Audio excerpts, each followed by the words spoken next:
Hey, today I want to talk about how to manage a remote team so you get outstanding results. So obviously within the last couple of years we have experienced a shutdown and people have had to work from home and honestly have kind of really enjoyed it. Many people have loved the aspect of the freedom that working from home gives them. And there are also people that don't like working from home, and that's another topic for another day. But for remote teams, that's what I want to focus on.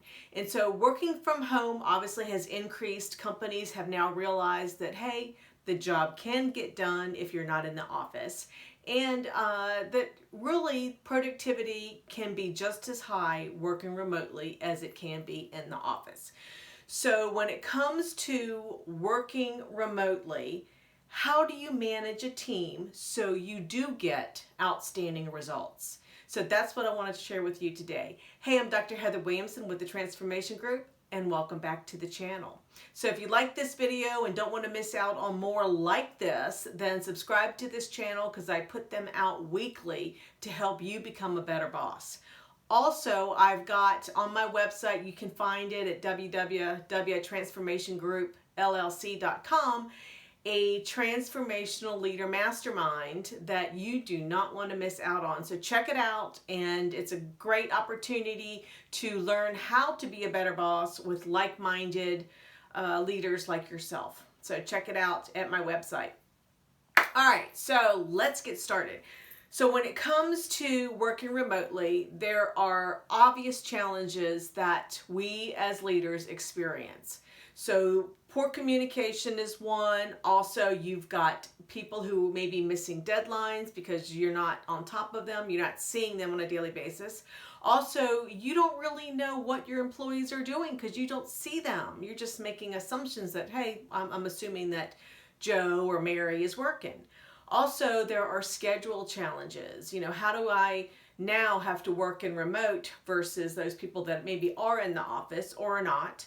And then also there is a decrease in trust because you are not seeing your people on a daily basis. So you're making assumptions that may be not true. And so your people are feeling that you don't trust them.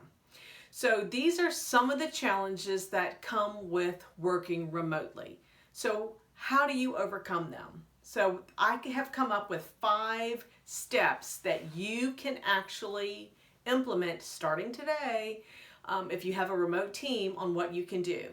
The first is to set clear expectations. And when it comes to setting clear expectations, if your people don't know what you want from them, then how do you expect them to be able to do their job effectively? How do you expect them to be able to give you what you want? So setting clear expectations is key. So when it comes to that, you need to communicate what the project guidelines are. How are you going to get your people to make sure that they are being successful in all the steps when it comes to managing a project? Also, when it comes to communication rules, how are your remote people going to communicate to you on a consistent basis?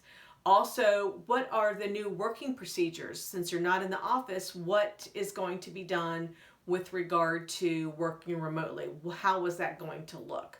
So all these things need to be communicated. When it comes to the second step I've got for you, that is create communication channels. And when it comes to communication channels, all right, think about those important items that are going to have to be communicated to your team. So if there are any challenges that pop up, how are you going to share that information? If there are any changes, organizational changes or team changes, how is that going to be shared with the team? How about schedules? How is that going to be shared? Deadlines. Think about that. And also when it comes to schedules and changes and deadlines and how things are going to work so you are successful, there are obviously ways that you can communicate this information working remotely. And that is through video chat, whatever platform that you might be using, WebMX, or I can't remember some of the ones that I'm using with my clients. Obviously Zoom, but a lot of companies have their own platforms. Also, you've got InstaChat as well, a form of messaging. You've also got phone and email. So figure out what those channels are going to be based on the challenges that might pop up. Also, now the third step I've got for you to help you create a outstanding team working remotely, and that is to schedule one-on-one and team meetings. This is so important because you're not seeing them on a daily basis. You have got to know, what they're doing, and they need to feel like they're part of the group. They're part of the team. And when that comes to that, you need to schedule one-on-one meetings either every day or every other day. It needs to be consistent. And you can just have some key questions that are just shared every time. Like, for example, what challenges are you experiencing? What successes are you having? And how can I help you the most today? You can focus on those 3 questions. Team meetings should be weekly. And this, for me, is like a non-negotiable. Team meetings should be weekly, where everybody gets together and they share what is going on with regard to a project, where they stand with regard to tasks or goals that they're trying to achieve. Also, when it comes to one-on-ones, take advantage of the technology that's out there, because it is out there. You are using it, so use that as your tool for having these team meetings and one-on-one meetings. When it comes to the 4th step I have for you on how you can actually manage a remote team, that is to recognize and celebrate successes. I just think it's so important to recognize the wins that people have, because this is going to reinforce that positive behavior. And also, when it comes to recognizing people when they are working remotely, you need to keep in mind that people are going to think really that you are not seeing them on a consistent basis, which is obvious, but they're going to miss out on opportunities because they're not top of mind. And so if you focus on rewarding on successes, then you are ensuring for them that, hey, I am top of mind. You do see what I'm doing, the hard work that I'm putting into, the work that I'm doing. So make sure that you reward those successes and recognize your people. And this can be done simply by thank you notes or having a company shout out on what's been achieved. You can also have virtual parties or rewards with gifts. I would tell you, restaurants would love to have you give out gift cards to their restaurants, their favorite restaurants. They would love the business. Now, the 5th thing that you can do, the 5th step to take to make sure that you are managing your remote team for success, is to truly empower your team members. And empowerment is not something that you just kind of do and yet you micromanage a little bit. Do not micromanage your team.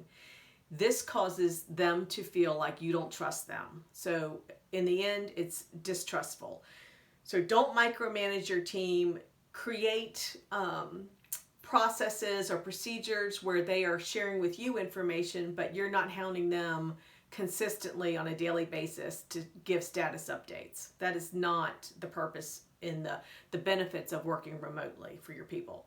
Also, focus, I think if your people are really working hard, the focus really should be, I believe, on the output that is being produced. What results are they getting? Not that they're sitting at their desk for 8 hours a day and you're monitoring them through a mouse tracking system.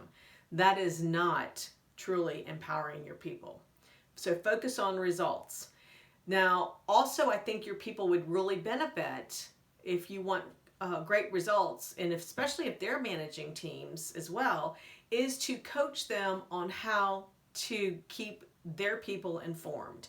And it's the same steps that I just kind of shared with you, but you modeling those behaviors and you coaching them on how to do it is going to help them manage remotely as well if they are in any form of a supervisory role or managing a project. All right, so just to recap real quickly, the 5 steps I have for you on how to manage a remote team so you get outstanding results is: 1 is to set clear expectations. The 2nd is to communicate create communication channels. The third is to schedule those one-on-one, those team meetings, so everybody's sharing what's going on and you know what's going on. The fourth is to recognize and celebrate successes. And then the fifth and final step I have for you is to empower your team. And I'm saying that to truly empower your team. So hopefully this was actually beneficial for you. Please like the button below, subscribe to this channel, and don't forget to check out my Transformational Leader Mastermind so you can be part of an amazing team to help you become an even better leader. Until next time, go out and be that boss that your employees want to work for. Bye.